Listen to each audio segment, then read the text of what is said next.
Bonjour et bienvenue dans le module 6 de la formation pratique. Ici, on va parler de création de contenu et IA. Dans le module 5, j'ai parlé de quelques applications à télécharger. Ici, nous avons 8 points principalement. Donc, le premier point, c'est d'abord de télécharger. Je vous conseille de télécharger donc, des applications de création de contenu. C'est Remini, Chatbot AI. Voilà, Chatbot AI. Il y a aussi ChatGPT que vous pouvez aussi télécharger. Vous pouvez aussi mettre. Aujourd'hui, à ChatGPT, plusieurs versions qui sont disponibles sur Play Store. Au départ, il n'y en avait pas. Mais aujourd'hui, vous avez la chance. Puisque le souci, c'est quoi? Vous pouvez télécharger 2 à 3 logiciels d'intelligence artificielle. Parce que le problème, c'est quoi? Il y a des logiciels d'intelligence artificielle qui donnent 5 essais gratuits par jour. Il y a d'autres qui donnent 3 contenus gratuits par jour. Admettons que vous avez 3 et que 3 logiciels d'application, l'autre c'est 5. Chatbot AI donne au moins 5 contenus par jour.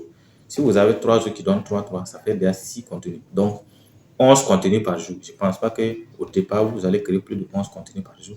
Même moi, je ne crée pas plus de 11 contenus différents par jour. Je prends des types de contenus. J'ai 3-4 pages différemment. Voilà. Tout au plus, c'est 5 pages différemment. C'est 5 types de contenus que j'ai créé par jour différemment. Donc, ce qui veut dire que seulement j'ai plusieurs plateformes. En gros, j'ai 27 plateformes. Mais les plus dynamiques, c'est 15 plateformes actuellement que j'anime chaque jour. Les 27 autres, il y en a que je peux faire même un mois avant de venir partager du contenu parce que ce sont des plateformes en préparation. Ceux qui sont pleins et que je suis en train de travailler avec chaque jour, c'est 15 plateformes. Donc, du coup, ces 15 plateformes-là, c'est subdivisé. Voilà, c'est juste 5 types. J'ai 3 centres d'intérêt principalement. Quand je dis 3 programmes de contenu. Donc, tous les autres programmes sont rattachés à ces 3 grands programmes de contenu. Et donc, dans ces différents programmes de contenu, en tout cas, je peux dire peut-être 5 types de contenus différents par jour, ça ne dépasse pas ça. Donc, même un de ces logiciels, avec Chatbot AI, ça suffit. Maintenant, Remini, c'est quoi? L'avantage de Remini, c'est que ça vous permet de prendre des logiciels et de prendre vos anciennes photos. Même si vous avez pris la photo avec votre téléphone, vous pouvez aller sur Remini, vous mettez. Ça fait comme si vous avez pris la photo avec un photographe professionnel. C'est ça l'avantage. Donc, si vous ne savez pas comment transformer vos photos, vous n'avez pas besoin d'un photographe professionnel.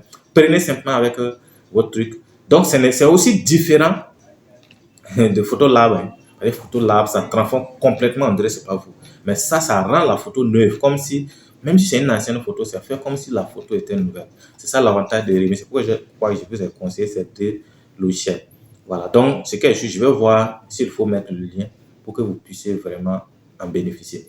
Ensuite, déterminer aussi vos objectifs de contenu. C'est ça. Puisqu'il y a plusieurs types de contenus qu'il faut créer. Est-ce que vous créez des contenus juste pour vos réseaux sociaux? Est-ce que c'est des formations que vous créez? Est-ce que c'est des livres que vous allez écrire? Est-ce que vous créez des contenus pour les sites et blogs? Est-ce que ce sont des contenus pour les stratégies et plans? Est-ce que ce sont des contenus de vente? Donc, vous devez déterminer les types de contenus que vous voulez créer. Parce que vous ne pouvez pas créer tous les contenus en même temps. Au départ, ça peut être des contenus pour vos réseaux sociaux. Parce que actuellement, vous ne pouvez pas former. Mais si vous êtes formateur déjà, vous pouvez aussi créer des contenus pour vos formations. Voilà. Ou encore, si vous êtes en train d'écrire un livre, ça peut être. Donc, vous devez planifier vos différents types de contenus en fonction. Déterminer le temps de travail. Donc, ce qui va vous demander forcément un emploi de temps. Voilà. Donc, déterminer au moins 2 centres d'intérêt. Un centre d'intérêt, non, mais 2 centres d'intérêt, c'est déjà bon. Mais n'ayez pas plusieurs centres d'intérêt. Les gens ils parlent de perte de poids, ils parlent de comment on gagne de l'argent en ligne, ils parlent de comment on peut maîtriser l'intelligence artificielle, ils parlent de... En tout cas, ils ont plusieurs thèmes, plusieurs niches de marché. Quand vous avez plusieurs niches de marché, ça va être difficile. Vous ne pouvez pas avoir du contenu dans tout. Voilà. Donc, choisissez des types de contenus que vous vraiment vous en sortez dedans, vous maîtrisez. C'est ça le principe. Voilà. Et mettez maintenant en place un planning éditorial. Le planning éditorial, c'est quoi? Ce sont les différents plans que vous allez mettre en place, les différents plans de création de contenu. Il y a les objectifs de communication, il y a la ligne éditoriale et il y a le calendrier éditorial. Voilà. Donc, vos objectifs de communication doivent prendre en compte la stratégie carence, comme j'ai expliqué. Parce que vous allez chercher à attirer des gens vers votre communauté, à les retenir et à les convertir en clients. Donc, c'est pourquoi vous allez forcément créer un formulaire de contact. Ne vous embrouillez pas. Si vous pensez que c'est un peu mélangé, il n'y a pas de problème. Écoutez seulement la vidéo et essayez de mettre en pratique ce que vous pouvez mettre. Mais ce qu'il faut noter ici, il y a 3 choses. dans le planning de communication, c'est votre objectif. Vous allez cibler qui et comment vous allez les cibler et en tout cas, comment vous allez faire pour attirer ces gens-là vers vous et les convertir en clients. C'est ce qu'il faut retenir. Maintenant, la ligne éditoriale, comme je l'ai dit, c'est votre centre d'intérêt. Vous n'allez pas parler de tout. Non, moi, ma ligne éditoriale, j'ai 3 lignes éditoriales. Je parle du développement personnel que j'ai mis en gros tonus d'éveil. Dans mes tonus d'éveil, je motive, je parle de développement personnel, je parle de relations hommes-femmes, je parle de relations parents-enfants, je parle d'intelligence financière. Ça, c'est le premier point. Dans mes chroniques business ou mes chroniques vivre du net, là, je parle de marketing digital, là, je parle de comment on gagne de l'argent en ligne, je parle également de la vente. Il y a les secrets du décollage scolaire où je parle de comment on réussit à l'école, comment les élèves peuvent avoir des stratégies, des techniques pour pouvoir accélérer leur réussite à l'école. Donc voici globalement en tout cas mes 3 domaines, en tout cas mes 3 lignes éditoriales. Donc vous aussi, vous pouvez vous asseoir, trouver 2 à 3 lignes éditoriales et vos contenus vont être axés sur ça. Donc c'est en lien aussi avec vos niches de marché. Donc du coup, on peut dire que j'ai 3 niches de marché. Donc la niche développement personnel, pas forcément 3 niches de marché, mais en tout cas, on va dire que mes niches sont centrées à 3 centres d'intérêt. Voilà, donc c'est comme ça que vous devez organiser en tout cas vos différents contenus. C'est parce que j'ai duré dedans que c'est comme ça. Sinon, si vous êtes nouveau, c'est difficile. 3 centres d'intérêt, vous ne pourrez pas gérer. Parce qu'au niveau de chaque centre d'intérêt, il y a au moins 7 niches. Ouais, donc c'est ce qui fait la différence. Par exemple, si je prends les tonus d'éveil, je parle de développement personnel, je parle de motivation, je parle de développement spirituel, je parle d'intelligence financière, je parle des relations hommes-femmes, des relations parents-enfants. Et donc, vous voyez déjà que ça fait combien de centres? C'est beaucoup. Au niveau scolaire également, il y a plusieurs points que j'apporte. L'argent et les études, et la créativité à l'école, et en tout cas les limites même du système éducatif et ainsi de suite. Donc, je me retrouve à plusieurs niches de marché regroupées donc en 3 centres d'intérêt. Donc, c'est ce que vous devez savoir. Mais là, le calendrier éditorial, c'est quoi? Le calendrier éditorial est axé sur votre plan de publication. Ne dépassez pas 2 publications par jour quand vous débutez. Ce n'est pas plusieurs publications qui vont faire que vous allez être. Déjà, même une publication par jour, permanent, c'est suffisant quand vous débutez. Parce que vous débutez, vous n'avez pas une grande communauté. Si vous publiez plusieurs publications, c'est saturé. Les gens ne vous suivent pas. Parce que c'est sûr qu'il risque de ne pas avoir la qualité. Donc, 2 publications. C'est comment j'ai fait. Moi, personnellement, je fais 3 publications par jour. 3 publications par jour. Sur mes pages, parce que là-bas, il y a une grande communauté. Sur WhatsApp, c'est 2 publications par jour. Sur Telegram, c'est 2 publications par jour. Sur LinkedIn, même, c'est 2, tout au plus 2, parfois 1 publication. Sur TikTok aussi, c'est 2 publications. En tout cas, sur YouTube, même, c'est 1 publication par jour. Des fois moins que ça.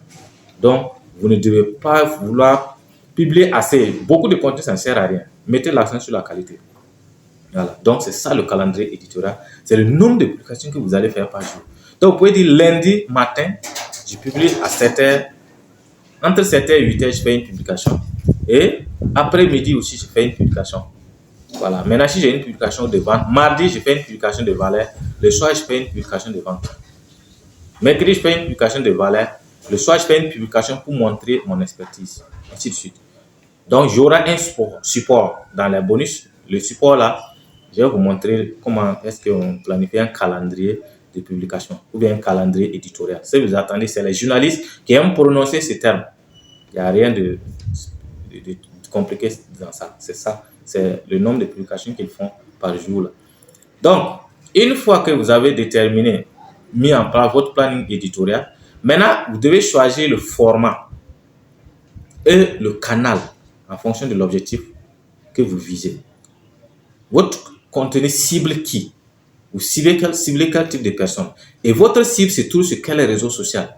Donc, vous allez aussi choisir votre format. Tout se fait dans le premier cahier que je vous ai dit de choisir. Vous voyez, ce cahier-là, vous allez résumer les choses et c'est avec ça que vous allez travailler. C'est pourquoi si j'ai décidé de faire le résumé de façon pratique, c'est parce que je sais que quand les gens écoutent, et même s'ils écoutent, ça va être très difficile d'enlever les idées essentielles. C'est pourquoi j'ai enlevé les idées essentielles à mettre en pratique. Voilà. Vous ne pouvez pas suivre ce programme et ne pas avoir des résultats. Laissez tout le reste. Voilà. Donc, ça a été travaillé sur mesure. Donc, choisissez un format et un canal en fonction de votre objectif. Les formats de publication, ça peut être les vidéos, ça peut être les réels, ça peut être les audios, ça peut être les textes, ça peut être les longs textes, ça peut être les textes courts, ça peut être les images, et ainsi de suite. Mais si par exemple, vous êtes sur WhatsApp, vous savez qu'on peut publier les audios, on on peut publier les vidéos et on peut publier les textes. Et même chose sur Telegram. Sur TikTok, vous savez qu'on ne peut pas publier des textes. C'est des images, des vidéos qu'on peut publier là-bas. Sur YouTube également, vous savez qu'on ne publie pas. On peut publier des textes, mais il faut un certain nombre d'abonnés. Donc, c'est les vidéos qui marchent là-bas. Sur Facebook, tout marche sauf les audios. On peut faire des audios, que ce soit sur TikTok, que ce soit sur YouTube, que ce soit sur Facebook, les audios ne marchent pas. Donc, sur LinkedIn également, les audios ne marchent pas. Donc, ce qui veut dire que vous devez choisir le format. Vous savez qu'actuellement, par exemple, votre spécificité doit être aussi dans vos formats. Vous pouvez opter pour les réels. C'est votre style. C'est votre style. Rien que les réels. Les réels aujourd'hui ont une très grande portée. Toutes les plateformes sont en train d'adopter ça. On appelle ça les shorts sur YouTube, les courtes vidéos sur TikTok et les réels sur Facebook. Donc, c'est comme ça. Ensuite, vous allez choisir les types de contenus. Comme j'ai déjà dit, ce ne seront pas tous les types de contenus que vous allez publier. Il y a les contenus de valeur, les contenus de reconnaissance, il y a les contenus, en tout cas, de vente et ainsi de suite. Donc, dans le support, il y a les types de contenus que j'ai mis et les types de posts que vous allez donc...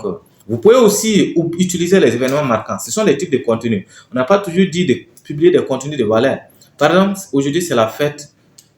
Par exemple, le 15 mai, par exemple, au Burkina Faso, c'est considéré comme la fête traditionnelle. Donc, vous pouvez souhaiter bonne fête à toutes les personnes qui sont dans ces domaines-là. C'est l'anniversaire d'une personne importante pour vous. Vous pouvez publier et lui souhaiter joyeux anniversaire. Vous pouvez même être reconnaissant pour quelqu'un qui vous aide, qui vous a apporté quelque chose dans votre vie. Vous pouvez le publier. Et surtout, ce sont des publiés qui portent, qui créent des réactions. Admettons, moi, j'ai publié par exemple la photo du docteur Claudel Noubissier. Donc, toutes les personnes qui connaissent Claudel Noubissier vont peut-être venir s'intéresser à ma publication. Ça va créer de l'interaction dans mes publications. Vous voyez, c'est un très gros avantage. Alors, ne vous limitez pas à un seul type de contenu, mais publiez au moins pas plus que 2 fois par jour. Donc, les événements marquants sont importants. Donc, pour terminer, mettez en place un plan de 90 jours et maximisez sur les contenus. Surtout les contenus de valeur. Ne maximisez pas sur les contenus de vente. Même si vous proposez des contenus de vente 2 fois ou 3 fois par semaine, c'est déjà bon. C'est ce qu'il fait d'ailleurs. Sur chaque plateforme, c'est tout au plus 3 fois par semaine. Maintenant, en fonction du nombre, parfois, je peux augmenter 4 fois. Donc, j'ai des jours pour mes publications de vente. Quand vous allez remarquer, vous allez voir les mardis, les jeudis, les vendredis, ce sont des publications de vente. Et les dimanches aussi, j'ai choisi comme ça un type de vente au hasard et j'ai un type de produit au hasard. Mais les 3 publications, c'est les mêmes produits, les produits de l'Académie Vue du Net. C'est comme ça que je travaille. Vous pouvez vous en inspirer également. Parce que si vous copiez, ça ne marchera pas. Parce que moi, j'ai déjà une renommée par rapport à vous sur Internet. Donc, si vous copiez comme j'ai fait, ça ne va pas, vous n'allez pas vous en sortir parce que ce n'est pas vous qui avez créé. C'est moi qui j'ai créé. C'est ça qui fait toute la différence. Donc, créez pour vous en vous inspirant des personnes que vous écoutez, des personnes que vous suivez. Donc, mettez toujours un planning de 90 jours. C'est très, très important. En parlant d'un planning de 90 jours, permettez véritablement en tout cas de comprendre comment je fonctionne. Voici par exemple un programme, en tout cas alternative P90. Donc j'ai appelé P90 un programme de 90 jours top chrono. Donc P90. Donc ça veut dire que mes 90 prochains jours sont consignés dans ces documents avec tout ce qu'il faut. Donc il suffit que je lise ces documents pour savoir ce que j'ai à faire. C'est tout aussi simple que ça. Donc vous pouvez vous en inspirer. Comme je l'ai dit, vous avez votre cahier. Et je peux vous dire, quand vous allez sur le programme, peut-être jusqu'à les 3 mois, vous allez même finir de suivre la formation en faisant les exercices dans votre cahier. Vous n'allez pas constater les changements dans votre vie. Continuez à suivre. Vous allez comprendre à un moment donné que le coach nous disait, je comprends maintenant. Ces cahiers-là, vous pouvez le prendre maintenant, le suivre, le saisir et en faire un document que vous allez améliorer pour vos 90 prochains jours ou encore pour votre année. Je vous assure que vous ne pouvez pas suivre ce programme, ne pas vous en sortir. Mettez en pratique ce que je vous dis. Vous allez voir avec vos propres yeux. Donc, inspirez-vous de ça. Voilà. Et 90, les objectifs sont là. C'est subdivisé à 5 parties. Voilà, première partie, les objectifs. Les objectifs sont là. Deuxième partie, la feuille de route. Comme je l'ai dit, il y a toujours une feuille de route à suivre chez moi. Sans feuille de route, ce n'est pas la peine.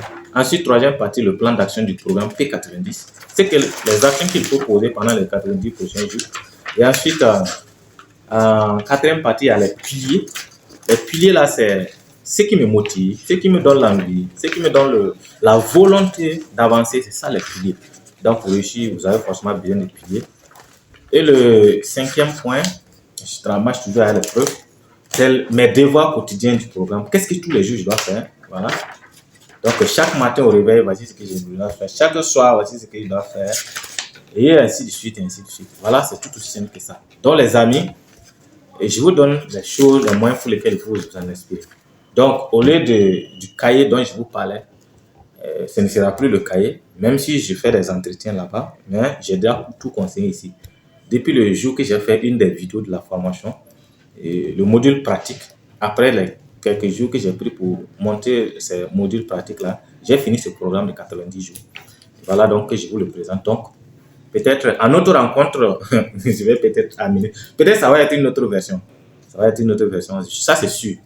Voilà. Parce qu'à chaque fois, je le travaille, je l'améliore. Parce que tout mon travail est là-dedans. Donc, vous pouvez vous en inspirer. Même si vous n'avez pas un ordinateur, je n'ai pas fait avec un ordinateur. C'est mon téléphone, tout simplement. J'ai saisi à mon téléphone.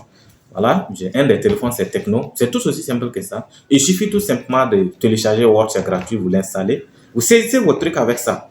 Vous saisissez votre truc avec Word et vous travaillez avec. C'est pas compliqué, les amis. Tout dépend de vous. Alors, on se donne rendez-vous dans la prochaine vidéo.